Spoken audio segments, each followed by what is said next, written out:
Hello everyone and welcome back to my channel learners hub. तो आज जो हम लोग पोएम डिस्कस करने जा रहे हैं उसका नाम है कैजुअल्टी, जो कि एक आयरिश पोएट शेमस हेनी के द्वारा लिखा गया है। और इस पोएम को शेमस हेनी के ही एक पोएटिक कलेक्शन जिसका नाम फील्ड वर्क होता है, तो उसमें इसे ईयर 1979 में पब्लिश किया गया था। तो अब देखिए, हमेशा की तरह हम इस पर्टिकुलर वीडियो को भी शुरू करने से पहले मैं आप लोगों को इस पोएम से रिलेटेड कुछ बेसिक फैक्ट्स या इन्फॉर्मेशन बता देना चाहता हूँ, ताकि आगे चलकर आप लोगों को कोई कन्फ्यूजन ना हो और ये पोएम आप लोगों को अच्छे से समझ में आ जाए। तो देखिए, सबसे पहली बात तो ये है कि शेमस हैनी ने इस पोएम को उन्होंने ईयर 1972 के एक हिस्टोरिकल इवेंट जिसे कि ब्लडी संडे या बॉक्साइड मैसेकर भी कहा जाता है, तो उससे इंस्पायर होकर या कह ले उससे अफेक्ट होकर उन्होंने इस पोएम को लिखा है। तो अब असल में बात ये होती है कि 38 ऑफ जनवरी 1972 को नॉर्दर्न आयरलैंड के एक सिटी लंदन डेरी में, या जिसे कि सिर्फ डेरी भी कहा जाता है, तो जब उस डेरी शहर के एक एरिया बॉक्साइड रीजन में जब कुछ रोमन कैथोलिक लोग इस बात के लिए वहां पर प्रोटेस्ट कर रहे थे कि आखिर उन्हें प्रिजनर्स की तरह या कैदियों की तरह उन्हें अपने घर में ही कन्फाइंड होकर क्यों रहना पड़ रहा है, तो इस प्रोटेस्ट के अगेंस्ट में कुछ ब्रिटिश पैराट्रूपर्स ने या कह ले कुछ ब्रिटिश आर्मी के पैराशूट रेजिमेंट ने उन लोगों को बिना ट्रायल के गोली मार दिया। और इस इवेंट में 26 लोगों की या 26 लोगों की जानें चली गई। और इस इवेंट के फिर 3 दिन बाद जब वहां पर कर्फ्यू चल रहा था due to some political and military reasons, तो उस कर्फ्यू के दौरान ही पोएट के एक फ्रेंड लुइस ओ'नील की भी उसमें डेथ हो गई। तो यहाँ पर दूसरी ज़रूरी बात यही है कि इस पोएम के थ्रू शेमस हैनी अपने उस फ्रेंड लुइस ओ'नील के डेथ के या उनके लॉस के बारे में बताने की कोशिश करते हैं। और इस पोएम का जो टाइटल है कैजुअल्टी, तो इसका भी यही मतलब है कि वो लोग जो किसी वॉर से या ऐसे किसी इवेंट से अफेक्ट हुए हो या जिनकी उसमें मृत्यु हो गई हो या डेथ हो गई हो। और अब इस पोएम का तीसरा इम्पॉर्टेंट फैक्ट ये है कि ये पोएम जो है ना, ये एक्चुअली 3 पार्ट्स में डिवाइड किया गया है। जहाँ पर इसके पहले 2 पार्ट्स में तो 3 3 स्टैंजास मौजूद हैं, बट इसके थर्ड पार्ट में सिर्फ 2 ही स्टैंजास लिखे गए हैं। तो चलिए, अब ये तो हो गया इस पोएम से रिलेटेड कुछ बेसिक इन्फॉर्मेशन। तब बिना टाइम वेस्ट किए आज का जो हमारा पोएम है कैजुअल्टी, से हम लोग शुरू करते हैं। तो इसके फर्स्ट पार्ट के फर्स्ट स्टैंजा की शुरुआत कुछ इस तरह से होती है कि he would drink by himself and raise a withered thumb towards the high self, calling another rum and black currant without having to raise his voice, or order a quick stout by a lifting of the eyes and a discreet dumb show of pulling off the top.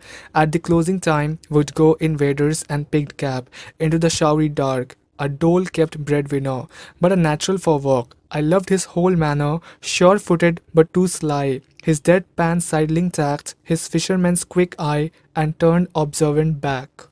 तो इन lines में withered thumb से इनका मतलब है हाथ का अंगूठा, जो कि बहुत ज़्यादा फिजिकल वर्क करने की वजह से वो थोड़े घिस चुके हो। फिर ब्लैक करंट और स्टाउट, ये दोनों ही जो यहाँ पर वर्ड है ना, तो ये दोनों एक तरह के बियर का नाम होता है जो कि काफ़ी स्ट्रांग होते हैं। फिर वेडर से इनका मतलब है एक वाटरप्रूफ बूट जो कि फिशरमैन या मछुआरे पहना करते हैं। तो इससे हमें ये समझ में आ जाता है कि पोएट के जो फ्रेंड थे लुइस ओ'नील, वो एक फिशरमैन या एक मछुआरे थे। फिर पिग्ड कैप से इनका मतलब है एक ऐसी टाइप की टोपी जिसका अपर सरफेस बिल्कुल फ्लैट होता है और वो सर्कल शेप में होता है, जैसा कि आप इमेज में देख सकते हैं। फिर डोल केप्ट ब्रेड विनर से इनका मतलब है कोई ऐसे व्यक्ति जिसे कि गवर्नमेंट की तरफ से अनएम्प्लॉयड या बेरोजगार होने की वजह से उन्हें कुछ पैसे मिलते हो या कुछ बेनिफिट्स मिलता हो। तो असल में आयरलैंड में अगर कोई व्यक्ति 26 साल से कोई ऊपर का है और उसका कोई फिक्स या अप्रोप्रिएट जॉब नहीं है, तो उस बंदे को गवर्नमेंट की तरफ से कुछ बेनिफिट्स मिलते हैं जिसे कि हम डोल कहते हैं। फिर श्योर फुटेड से इनका मतलब है स्ट्रेट एंड कॉन्फिडेंट, स्लाई का मतलब है क्लेवर, और डेड पैन साइडलिंग टैक्स से इनका मतलब है कोई ऐसा व्यक्ति जो कि सामने की तरफ से आ रहा हो बट उसके चेहरे पर कोई एक्सप्रेशन ना हो, तो उसे हम डेड पैन साइडलिंग कहते हैं। तो इस फर्स्ट स्टैंजा में पोएट बेसिकली हमें उनके फ्रेंड लुइस ओ'नील का एक डिस्क्रिप्शन देते हैं और वो हमें उनके मैनर्स के बारे में बताते हैं कि कैसे उनके फ्रेंड शाम के समय वो एक पब में या एक बार में आया करते थे और वो अपना समय गुजारते थे। तो पोएट सबसे पहले तो वो हमें उनके फ्रेंड के ड्रिंकिंग हैबिट्स के बारे में बताते हैं और वो हमसे ये कहते हैं कि अक्सर उनके फ्रेंड जो हैं लुइस और नील वो एक पब में या एक बार में आकर वो अकेले ही ड्रिंक किया करते थे और वो वहाँ उस पब में वो इतने पॉपुलर थे और वो वहाँ पर इतने लंबे समय से कस्टमर बने हुए थे कि उन्हें कुछ बोलना ही नहीं पड़ता था कि उन्हें कौन सी ड्रिंक चाहिए। वो बस उन वाइन शेल्फ्स के तरफ अपने अंगूठे से इशारा करते और उन लोगों को ये समझ में आता था कि उन्हें या तो रम चाहिए या ब्लैक करंट चाहिए, जो कि एक तरह का वाइन होता है। उन्हें कभी कुछ बोलना ही नहीं पड़ता था, वो बस अपनी आंखों को थोड़ा सा ऊपर की तरफ उठाते या लिफ्ट करते और लोगों को ये समझ में आता था कि उन्हें एक स्टाउट चाहिए, जो कि एक तरह का काफ़ी स्ट्रॉन्ग बियर होता है। तो ये पूरा जो ड्रामा चल रहा होता है ना उस पब में, तो ये ड्रामा पोएट को एक काफ़ी अनइंटरेस्टिंग या ऑर्डिनरी सा शो लगता है, जो कि बिल्कुल साइलेंट हो। तो अब साइलेंट इसलिए क्योंकि पोएट के फ्रेंड लुइस कभी कोई डायलॉग तो बोलते नहीं थे, वो बस सिग्नल देते थे और लोगों को समझ में आता था कि उन्हें क्या चाहिए। इसीलिए पोएट इसे एक डिस्क्रीट डम शो कहते हैं, जिसमें कि उनके फ्रेंड बस ऊपर के वाइन शेल्फ से शराब या बियर को अपनी तरफ खींचते या उन्हें ऑर्डर करते रहते और अक्सर उनके फ्रेंड काफ़ी देर रात तक वो वहीं उस पब में बैठकर वो शराब पीते रहते जब तक कि वो बार बंद ना होने लगे। और जब वो बार बंद होने लगता तो वो फिर अपने एक वाटरप्रूफ बूट्स और अपने एक पिग कैप को पहनकर वो अपने घर की ओर लौटने लगते और देर रात को उन्हें बारिश में स्ट्रगल करना पड़ता अपने घर लौटने के लिए। और इन सब के अलावा पोएट हमें ये भी बताते हैं कि उनके फ्रेंड लुइस और नील अपने फैमिली में वो एक इकलौते कमाने वाले व्यक्ति थे, बट उनका कोई फिक्स या अप्रोप्रिएट जॉब ना होने की वजह से उन्हें गवर्नमेंट की तरफ से कुछ बेनिफिट्स भी मिलते थे और वो एक काफ़ी मेहनती इंसान थे जो कि काफ़ी मेहनत से फिश पकड़ते थे। और पोएट फिर हमें ये भी कहते हैं कि उन्हें उनके फ्रेंड का जो ओवरऑल मैनर्स था ना या उनका जो स्टाइल था उन्हें वो काफ़ी पसंद था। वो कहते हैं कि उनके फ्रेंड लुइस जब चलते थे तो वो काफ़ी स्ट्रेट और कॉन्फिडेंट होकर चलते थे, बट वो काफ़ी क्लेवर भी थे और वो जब चलते थे तो उनके चेहरे पर कोई एक्सप्रेशन नहीं होता था। और क्योंकि वो एक फिशरमैन थे या एक मछुआरे थे, इसीलिए उनकी आंखें बहुत ही तेज थी और वो अपने पीठ के पीछे भी हो रहे हरकतों को भांप लेते थे कि उनके पीठ के पीछे क्या हो रहा है। फिर इसके नेक्स्ट स्टैंजा में पोएट ये लिखते हैं, incomprehensible to him my other life, sometimes on the high stool, too busy with his knife at a tobacco plug, and not meeting my eye. In the pause after a slug, he mentioned poetry. We would be on our own and always politic and shy of condescension. I would manage by some tricks to switch the talk to eels or lords of the horse and cart or the provisionals. तो इन lines में इनकम्प्रिहेंसिबल का मतलब है unable to understand, यानी किसी चीज़ को समझ ना पाना। फिर टबैको प्लग से इनका मतलब है तंबाकू के पत्ते जो कि स्क्वायर बॉक्स शेप में आते हैं। फिर आफ्टर अ स्लग का मतलब है आफ्टर अ ड्रिंक। फिर कंडेससेंशन का मतलब है शोइंग सुपीरियर एटीट्यूड। फिर ईल्स का मतलब है एक तरह के फिश। लोर का मतलब है स्टोरीज और प्रोविजनल से इनका मतलब है IRA, यानी आयरिश रिपब्लिकन आर्मी का ही एक ग्रुप को प्रोविजनल्स कहा जाता है। तो इस सेकेंड स्टैंजा में पोएट हमें ये बताते हैं कि उनके फ्रेंड जो थे लुइस ओनील वो अक्सर पोएट के राइटिंग लाइफ को या उनके पोएटिक लाइफ को समझने की कोशिश करते, बट वो इस चीज़ में नाकाम हो जाते और उन्हें पोएट शेमस हैनी की पोएटिक लाइफ समझ में नहीं आती। इसीलिए कभी कभार वो एक पब के एक ऊंचे चेयर पर बैठकर वो अपने चाकू से टबैको प्लग को या टबैको लीव्स को प्रेस करने में बिजी रहते, बजाय कि उस चीज़ के बारे में बात करने के जो कि उन्हें समझ में नहीं आती, यानी कि पोएट के राइटिंग लाइफ के बारे में। और फिर एक ड्रिंक करने के बाद वो अक्सर पोएट से पोइट्री के बारे में बातें करते या उसके बारे में अपने बातों में जिक्र करते। तो वो दोनों अपने अपनी दुनिया में खुश रहते, यानी पोएट अपनी दुनिया में, उनका फ्रेंड अपनी दुनिया में। और वो अक्सर पॉलिटिक्स के बारे में बातें करते, बट वो दोनों एक दूसरे को ऐसा नहीं दिखाते कि जैसे उन्हें इसके बारे में ज़्यादा पता है या वो ज़्यादा सुपीरियर हैं। वो दोनों ही एक दूसरे के प्रति काफ़ी हम्बल या विनम्र हुआ करते थे। और इसीलिए पोएट जब अपने फ्रेंड लुइस से बात करते तो वो उनके बीच के कन्वर्सेशन के टॉपिक को वो काफ़ी पोलाइटली चेंज कर देते और वो कॉमन चीज़ों के बारे में बात करते, ताकि उनके फ्रेंड लुइस को भी उनकी बातें समझ में आए। और पोएट टॉपिक को चेंज करके वो ईल, फिश या मछलियों के बारे में बात करते, या फिर वो कभी घोड़ा गाड़ी या घोड़ों के बारे में बात करते, और कभी कभार वो आयरिश रिपब्लिकन के एक आर्मी ग्रुप प्रोविजनल्स के बारे में बात करते। फिर इसके थर्ड स्टैंजा में पोएट ये लिखते हैं, but my tentative art his turned back watches too. He was blown to bits out drinking in a curfew. Others obeyed 3 nights. After the shot dead, the 13 men in Derry. Paras 13, the wall said, Boxside Neil. That witness day, everyone held his breath and trembled. तो अब इस third stanza में poet उस pub के या उस बार के topic को चेंज करके वो अब डायरेक्टली उस मेन इवेंट के बारे में बात करते हैं जिसने पोएट को इंस्पायर किया ये पोएम लिखने के लिए। यानी पोएट डायरेक्टली अब यहाँ पर उस 30th of January 1972 के बॉक्साइड मैसेकर या ब्लडी संडे के बारे में बात करते हैं, जहां पर कुछ ब्रिटिश सोल्जर्स ने या ब्रिटिश पैराशूट रेजिमेंट ने 26 लोगों को गोली मार दी, जिसमें से 13 लोगों की तुरंत वहीं पर मौत हो गई और 13 लोगों की बाद में मृत्यु हुई। तो अब यहाँ पर इन लाइंस में सिर्फ उन 13 लोगों की बात की गई है जिनकी गोली चलने के तुरंत बाद डेथ हो गई थी। तो इन लाइंस में पोएट हमें ये बताते हैं कि उस बॉक्साइड मैसेकर में गोली चलने के 3 दिन बाद तक पोएट के जो फ्रेंड थे उन्होंने अपने आप को रोक कर रखा था, बट फिर 3 दिन के बाद लुइस अपने शराब के तलब को और रोक ना पाए और कर्फ्यू होने के बावजूद भी वो उसके ऑर्डर्स को तोड़कर और उसे डिसओबे करके वो शराब पीने के लिए निकल जाते हैं, जिसकी वजह से उन्हें फिर बॉम्ब से उड़ा दिया जाता है और उनके शरीर के चिथड़े उड़ जाते हैं। और पोएट यहाँ पर उन लोगों के डेथ नंबर्स को, यानी जिन लोगों की बॉक्साइड मैसेकर में डेथ हो गई, तो वो उनके डेथ नंबर्स को वो हमें किसी फुटबॉल मैच के स्कोर की तरह बताते हैं, लाइक पैरास 13 एंड बॉक्साइड नील। तो यहाँ पर पैरास से इनका मतलब है पैराट्रूपर्स जिन्होंने 13 लोगों को मार दिया, और बॉक्साइड से इनका मतलब है वो कैथोलिक लोग जो प्रोटेस्ट कर रहे थे। तो पैराट्रूपर्स ने 13 लोगों को मार दिया और कैथोलिक ने 0 को। और इस इवेंट के बाद सभी लोगों की सांसें बिल्कुल थम सी गई और सब लोग डर कर कांप रहे थे। तो चलिए, अब ये तो हो गया इस पोएम का फर्स्ट पार्ट, और अब हम चलते हैं इसके दूसरे पार्ट की ओर। तो इसके सेकंड पार्ट के फर्स्ट स्टैंजा की शुरुआत कुछ इस तरह से होती है कि It was a day of cold, raw silence, wind-blown surplice and soot-in.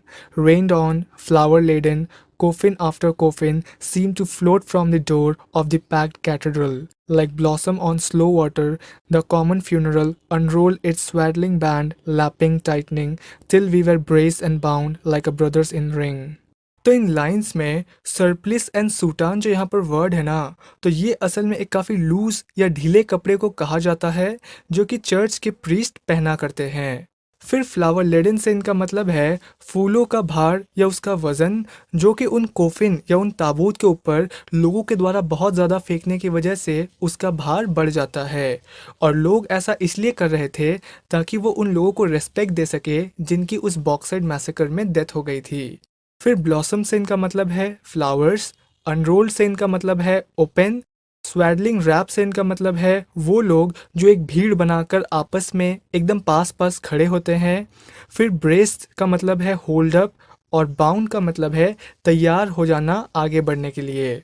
तो इस स्टैंजा में पोएट एक फ्यूनरल प्रोसेशन की बात करते हैं जो कि उन लोगों के लिए ऑर्गेनाइज किया गया था जिनकी बॉक्साइड मैसेकर या ब्लडी संडे में डेथ हो गई थी। और यहाँ पर इस फ्यूनरल प्रोसेशन में जितने भी जो इमेजेस यूज़ किए गए हैं ना, तो वो बस पोएट की इमेजिनेशन है या उनकी इमेजरी का एक प्रोडक्ट है। तो इस स्टैंजा में पोएट हमें ये बताते हैं कि वो दिन काफ़ी कोल्ड था और उस दिन काफ़ी तेज़ हवाएं भी चल रही थी और पूरे एटमॉस्फेयर में एक अजीब सा रॉ साइलेंस भरा हुआ था, या चारों तरफ एक अजीब सी चुप्पी थी। और वो लूज गारमेंट्स या वो क्लोथ्स जो चर्च के प्रीस्ट पहने हुए थे, तो वो उन तेज़ हवाओं की वजह से उड़ रहे थे। फिर पोएट हमें आगे कहते हैं कि उस पर्टिकुलर दिन बारिश भी हुआ और वहाँ पर जो लोग मौजूद थे उस फ्यूनरल प्रोसेशन में, वो उन शहीदों को रिस्पेक्ट देने के लिए वो लोग उसके ताबूत पर या उसके कोफिन पर फूल के बौछार करने लगते हैं, जिसकी वजह से उन ताबूत का वज़न थोड़ा बढ़ जाता है। और बाद में जब चर्च का दरवाज़ा खुलता है तो एक के बाद एक कोफिन अंदर से बाहर निकलने लगते हैं, और उसे देखने पर ऐसा लगता है कि जैसे वो ताबूत किसी फूल की तरह हैं जो कि रास्ते पर फ्लोट कर रहे हैं, जैसे कि फूल पानी के धीमे धाराओं पर फ्लोट करती है।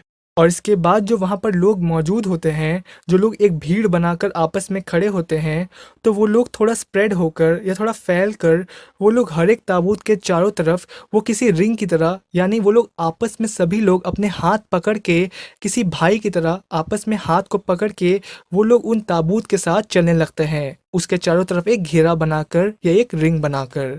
फिर इसके सेकंड स्टैंजा में पोएट ये लिखते हैं, but he would not be held at home by his own crowd.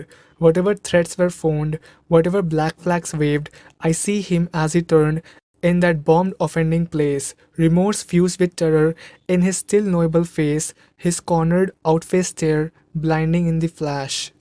तो इन लाइंस में क्राउड से इनका मतलब है लुइस ओनील के फैमिली मेंबर्स, और ब्लैक फ्लैग से इनका मतलब है एक ऐसे तरह का फ्लैग या झंडा जो कि ये सिंबलाइज करता है कि अगर कोई भी आदमी या व्यक्ति कर्फ्यू के रूल्स को ब्रेक करता है तो उसके तरफ कोई भी तरह की मर्सी या दया नहीं दिखाई जाएगी और उसे बिना ट्रायल के उसे वहीं पर मार दिया जाएगा।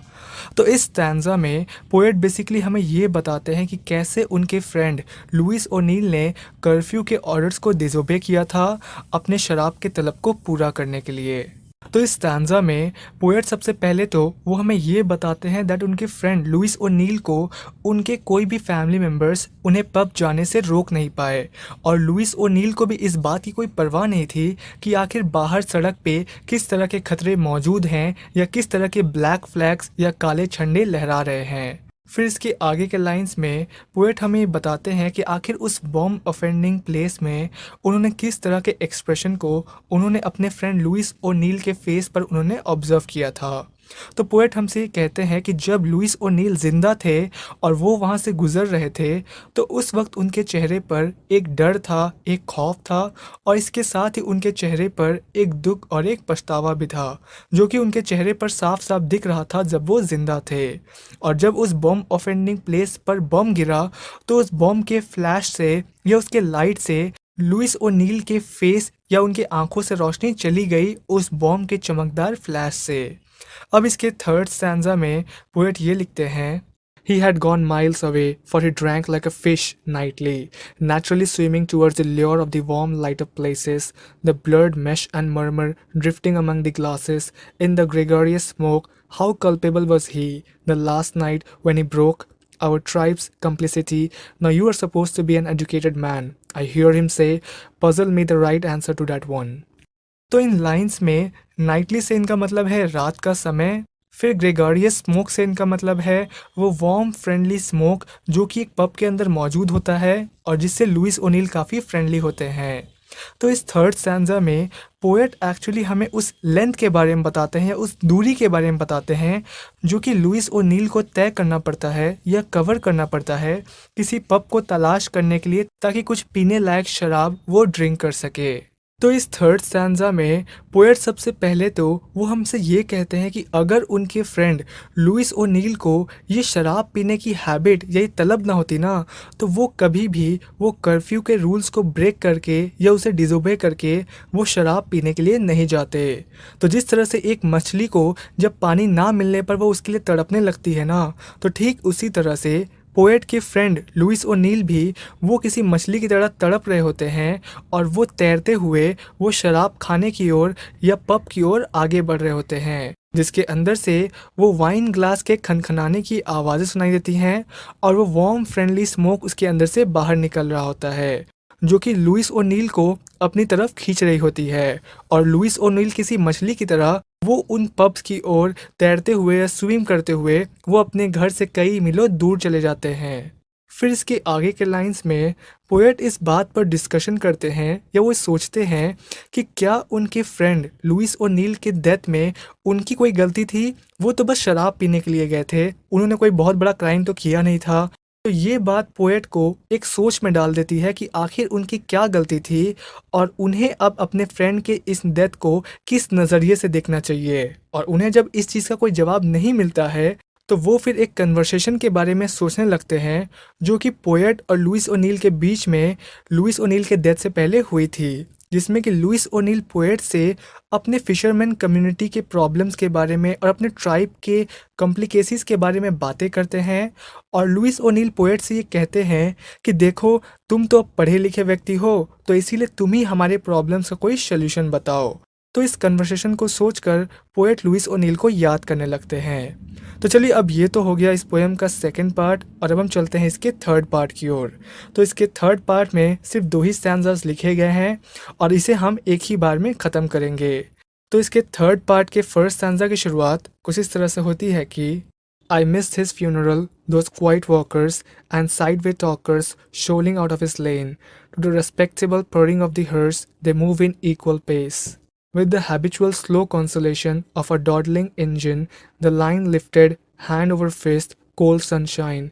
On the water the land banged under fog. That morning I was taken in his boat, the screw purling, turning indolent fathoms white.